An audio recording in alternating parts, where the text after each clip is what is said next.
Purposely. Your life, God's purpose. Listen at onpurposely.com. I was driving one of my kids back from an event that we'd had. They were part of a team, and there was a luncheon at a holiday season, and we were making our way back in the Austin traffic back to the house on a really busy weekend. And of course, this was the moment that this kid chose to ask me something, a really big question that had been on their heart. That question was, "Hey, Mom, where do babies come from?" And that was the moment that I had to dive in, explain all the things, try to make it in the kind of language and explanation that was going to make sense to this kid as we're driving and sitting in traffic and all the things. And, we've always chosen to talk with our kids. As soon as they start asking questions, we jump in, we talk about it. And sometimes that means they've been a little bit younger than other kids, maybe in their particular community and group of friends. And so as I wrapped up this explanation, I looked in the rearview mirror at my child. Her huge blue eyes were now incredibly enormous as she was staring at me as I had regaled her with all of this information. And I said, "Now listen, every family gets to make the decision about when they want to talk about this with their kids. So you need to hold this information that you and I have talked about. You are fine to talk any more you want to with me about it or with your dad. You can ask any questions you want, but we need to respect that other parents, for other kids, they need to have their right to have this conversation with their kids."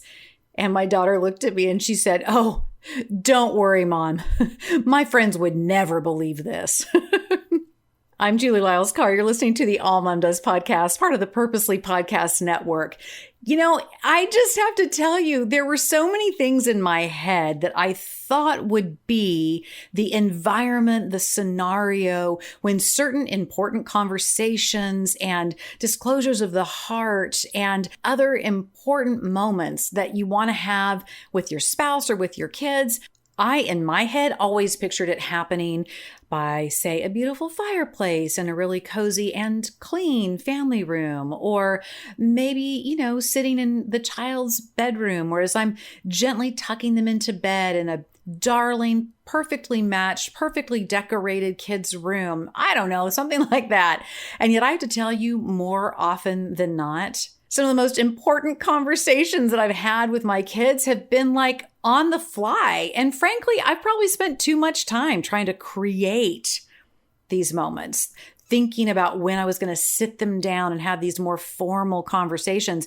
My kids often have absolutely beat me to the punch, asking me all kinds of things, like the question my daughter asked that I was telling you about before, to, "Mom, what's your biggest regret in life?" Or, "Was Dad your first boyfriend?" Or, "What do you think about this situation that's happening over here?" Or, "How do you understand that God does fill in the blank?" Those kinds of things seem to happen in moments that are not crafted, curated, well decorated, or all that tidy. And so many of those moments, in reality, have often been in the drive-through line, or pushing a cart through the grocery store, or when I'm making the run to the soccer practice or the dance class and we're stuck in traffic or driving through the neighborhood.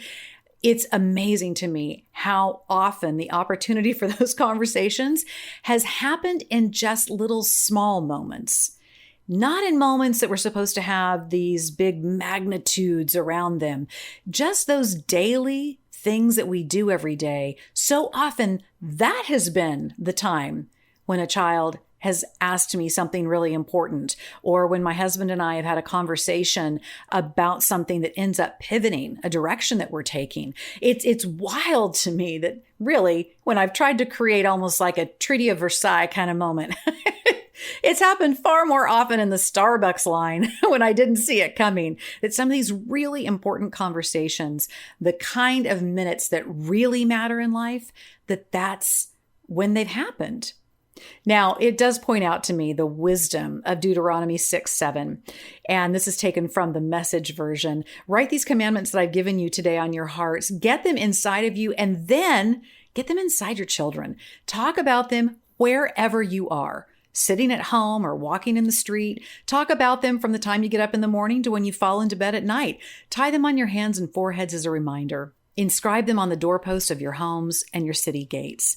Particularly this line that talk about them wherever you are, sitting at home or walking in the street. That makes me think about the commute time, the moments that we're getting ready to leave the house. Those little moments that I don't always necessarily see this huge value in are actually the moments that can be some of the most valuable when it comes to our kids, when it comes to our marriages, when it comes to our relationships, making sure that we are connected and we're sharing the very things that make up the values that we live by. So I wanted to talk to you about what it means to make minutes matter. And again, I confessed to you earlier that I've probably spent too much time trying to create environments for moments. And believe me, I love when something comes together and yes, there is that conversation by a cozy fire and the snacks are lovely and the tea is hot and da-da-da-da-da. That's all great.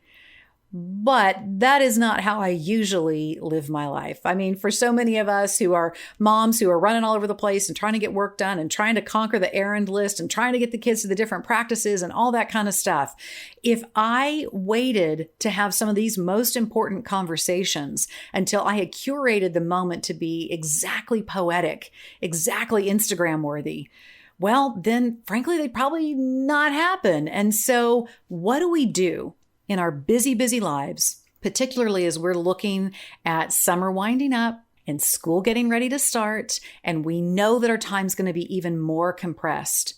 What do we do about these minutes that we have where we have a pause? Yeah, we're running to somewhere or we're loading the dishwasher together or whatever we're doing, but we have a little bit of a pause in which we could really make those minutes, those little 3, 4, 5 minutes, really matter eternally. Because I can tell you now, with several of my kids launched into adulthood and their time of living in our home having wrapped up, I'm just kind of floored, really, at how many of those little minutes, those little times of being in the car, those little times of looking for the soccer gear, those little moments where we were working on a chore together, how important in the context of what my kids remember about things that they feel was wisdom they received from our house, or things that they thought, I don't know if I agree with that. Maybe I need to talk about that some more with my mom, or those times they made a really important confession.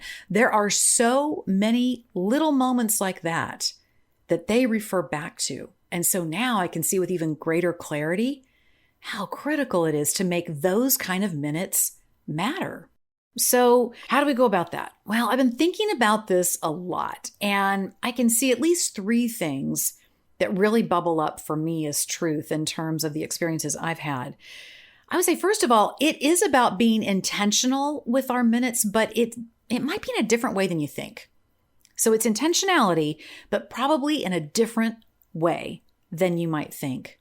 Ruth Bell Graham, the wife of Billy Graham, said that she had a little thing that she did in terms of making minutes matter. And this is something that she wrote several years ago. She said, cultivate the habit of keeping your Bible open somewhere in the house. On my Bible study desk, I have every translation I can get my hands on, plus a concordance, a Bible dictionary, and a few good devotional books. And I always keep a little notebook open beside my Bible so that as the Lord teaches me lessons, I can take notes. Well, that's a little moment to see your mom or dad's Bible open on the dining table, turn to a certain passage. It's a little moment to see that Bible on your parents' nightstand, or to see it on the coffee table, or a little note they've written to themselves about something that they noticed in scripture that day.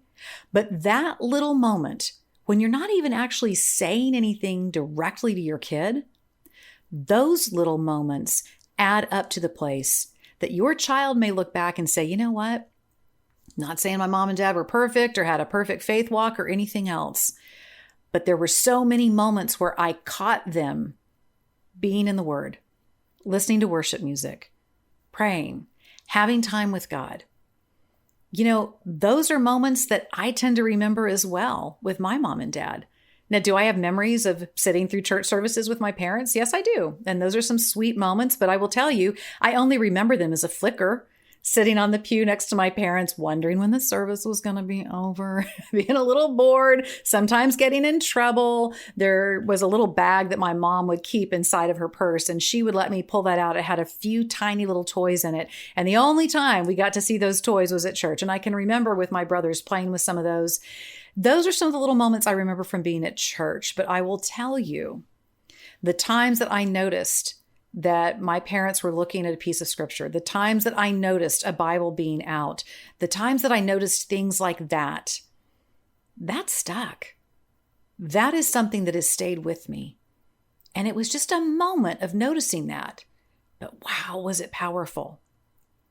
So in that being intentional, yeah, sometimes it's not going to be in the perfect setting, but it is intentionality with the minutes that we have. I would say that's the same thing that when you're with your kids and you are going to the practice or you are in the school line and you're getting ready for drop off. What are you listening to? How are you utilizing that time? Are you on the phone talking to someone or are you chatting with your kids? Are you listening to music, but it's so loud that there can't really be a conversation? Or are your kids nose down in screens and you're not taking those minutes to have a little bit of time to chat? That intentionality means paying attention to the minutes that you do have. And that leads me to the second thing that I was thinking about. Use the time you already have. When I look at how packed our days have been, when I look at the juggling of work and household responsibilities and kids and school and homework and all of the stuff, if someone had said to me in those particularly busy seasons when all the kids were still living at home, if someone had said to me, now you need to set time aside to make sure that you're doing this XYZ thing to fill in the blanks of faith for your kids. Make sure you're having these kind of conversations and set aside 45 minutes a day for a family devotional time and on and on. In theory, I would have said, you know what, that really sounds like it could be a beautiful thing. In practice, honestly, I would have failed over and over and over again because we were scheduled so tightly. And yeah, I was the one driving the schedule. I'm raising my hand. But we were scheduled so tightly. And then even in those gaps and spaces that might be in the schedule, it seemed like there was always something urgent that really needed to be done. Somebody had forgotten that they needed to have their soccer uniform washed. Someone forgot their lunch. Somebody needed extra help on an assignment that had been made in a class. And that was something that I wasn't able to have on the calendar when the day began. It was something that just emerged throughout the course of the day. Many times, those little margins of time that we have get filled so fast. And so even if we have great intention to be talking with our kids about spiritual matters, to be leading our kids in a more succinct way toward their relationship with God, it can get crowded out very quickly. So, sure, if you want to make a resolution to start creating a piece of time during the day that is going to be the time, I think that's amazing. But what about if you started looking at the time you already have, using the time you already have, just like Deuteronomy 6 talks about, when you're walking, when you're chatting, when you're working alongside each other. When we make God a part of our daily lives, those moments in the car, those moments walking to the mailbox, when we make that our activities, our routines, our commutes, our chores from cleaning up the kitchen, not these curated moments, but when we bring God into those moments that we're having all the time, then it truly makes him part of everything. And how awesome is that for our kids to get to experience that? How awesome is that when they realize that they can just be having conversation about God and it doesn't have to be some kind of formal thing, that it can happen right as we're pulling into the parking lot at the soccer practice. We do have these little moments of time. Maybe it's when you're sitting with your kids when they're doing their evening bath. Maybe it is when you are tucking them in. Those moments of time you already have. What if you got intentional about that time? I think that can be really exceptional. Now, one of my kids, and you've heard from her before, my daughter Mercy, and I'll have Rebecca link the episode where Mercy came on and talked about her experience with cerebral palsy and what that has been like to walk through life being differently abled in that way. My daughter Mercy is what I would call one of the cruise directors of our family because Mercy loves to do something that we've come to call Chat Pack. Now, there may be a brand name of this, I'm not quite sure, but what it means in our family, what Chat Pack means is we've collected over the years a series of conversation starter decks. And they're just cards that you can pull out. And there are a couple of books you can pull out. And we get them from a variety of different places. And what you're able to do is you ask each family member at dinner a question. And they respond to a question. And sometimes the questions are funny. And sometimes they're really poignant. And sometimes they're quite deep. But what I do know for sure is that every time we do one of these, something really interesting emerges. A fact about one of the family members I didn't know, or a preference they have, or some kind of funny question that we all get tickled about and we all perceive it a different way and we're answering it in weird ways. And so it's usually Mercy who will go, chat pack, and she'll go and find one of these resources and pull it out and start asking us questions around the chat pack. Well, that's another one of those moments in time that if you have a resource you can use to generate this conversation, that can really help you be intentional, as we talked about in the first point that I made, being intentional. It can help us be intentional into the time that we already have, that time around the dinner table, that time in the car. Don't miss the power of having that kind of a resource, of a chat pack kind of a resource, because it really can help build the conversation for you. It can take some of the pressure off of you having to try to generate, making that minute matter, and allowing a couple of minutes to unfold that you're all experiencing together, you're all having a chance to respond to, and it can really help you build the conversation. I love Rebecca. She's the one who puts together the show notes each week, and she and I have been working together on this podcast. We are getting ready to wrap up season 6 and head into season 7. Hard to believe. So we've been working together a long time on that. She and I were working together even before then when I was doing some writing for the AllMomDoes blog and for some of the content that I've done for on-air stuff. So Rebecca and I have been together a long time. We love taking a snapshot of where our lives are at, resources that we could use, ideas we have, things we're thinking about. And she called me several months ago and said, okay, I'm really wanting to think through some more things that we can help get into parents' hands that could be of help. And we came up with some different thoughts and different ideas and different concepts. And where we finally landed, it was truly one of the first ideas that popped up, was how can we help resource parents in the minutes they have, in time that they're already taking, like going to school drop-off, like sitting in the school pickup line, like sitting at the soccer practice parking lot while one kid's practicing and 2 kids are still in the car. Like, what could we give parents in that moment that would help them resource and make those minutes matter? Those minutes they already have, those minutes that are built in so frequently into our days. How could we help them make those minutes matter even more? And that's where this idea was born. We are launching a new podcast. It's short. It's just going to be a handful of minutes, like 3, 4, 5 minutes. And you listen to it once a week at the beginning of the week with your kids. And it is developed specifically so that whether your kids are in early elementary school or you've got kids in high school, this is a resource that we have put together in such a way that that little short podcast is truly easily accessible for many grade levels and understandings. You listen to the podcast when it first comes out in the week, and what you're going to find on that short little podcast is a connection of a Bible story to something that your child is likely to experience. So maybe for that week, it's something about friendship. Maybe for that week, it's something about new routines as school is kicking off. Maybe it's about integrity and making sure that even if you were tempted to cheat on a test, that you wouldn't do that, that you would take the integrity-filled way. It's a series of concepts and character building moments for you and your kids that helps direct you to walking more closely with Jesus.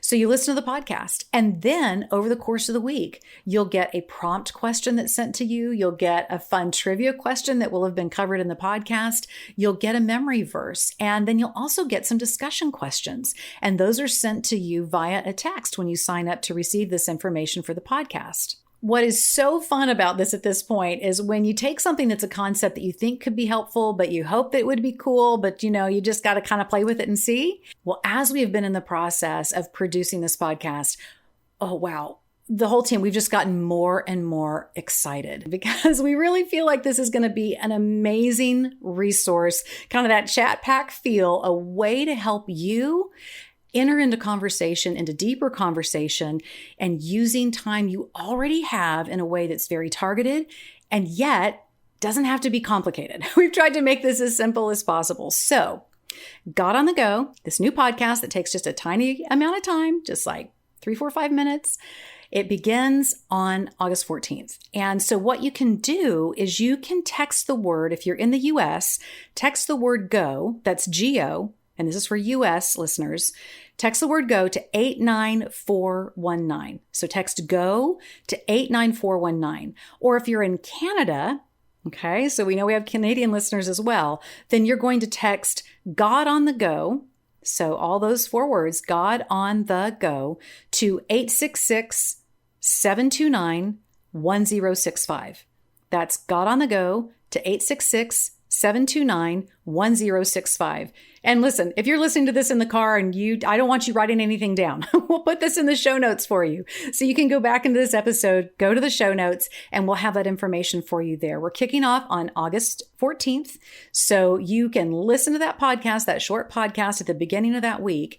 And then when you have texted into us, either go to 89419 or God on the Go to the phone number that I provided, you're going to get a little prompt that'll give you the memory verse one day, that'll give you discussion questions one day, that'll give you a little trivia or history to explore one day, and to also give you those conversation questions to help you make those minutes matter. So again, to recap, this is a tool we're super excited about. This is a way, just a small way, and yet a way that can have profound impact to help you use the time you have to speak into your kids' lives, to really help fulfill that call from Deuteronomy 6. It's a short teaching style podcast made for multi-age. It's going to be released each Sunday evening, so you can either do it on Sunday evening, or if you want to hit play when you hit the road on Monday morning with your kids, you can do that. You're going to listen to the teaching, and then throughout the week, you can reflect on the memory verse, you can share the prayer prompts, you can laugh over fun facts, you're going to ask conversation starters about the teaching. All of that is designed to help your kids apply these truths to their daily life. We absolutely built this with your family in mind and the seasons that you're in. This is a tool to help you, and we're just so honored and excited to be able to bring this to you. So I want to encourage you, be sure and go text, do all the things that we talked about. I want you to be on board and ready to go when we launch. And I'm just so honored to be able to come alongside you in this way, provide this real-time tool. I know as I watch the year click by, I feel like time's just going faster and faster, and the schedules just keep getting busier. I don't want to miss the most important moments.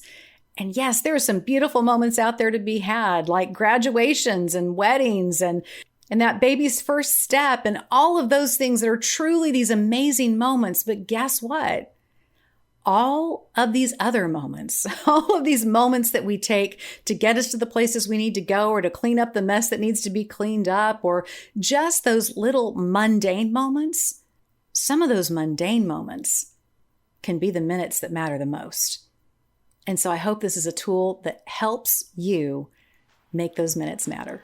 All right, please be sure and share this with someone who you think could really benefit from listening to this. Please be sure and share God on the Go as well, because we just want to make sure that we get this tool into parents' hands today. Check out AllMomDoes and AllMomDoes on the socials and AllMomDoes.com. It's such a great community for you to be a part of. I love when you connect with me. I'm Julie Lyles Carr, Instagram and all the places, and I just love it when you come over and say hi and we're able to interact in that way. And I'll see you next time on the AllMomDoes Podcast.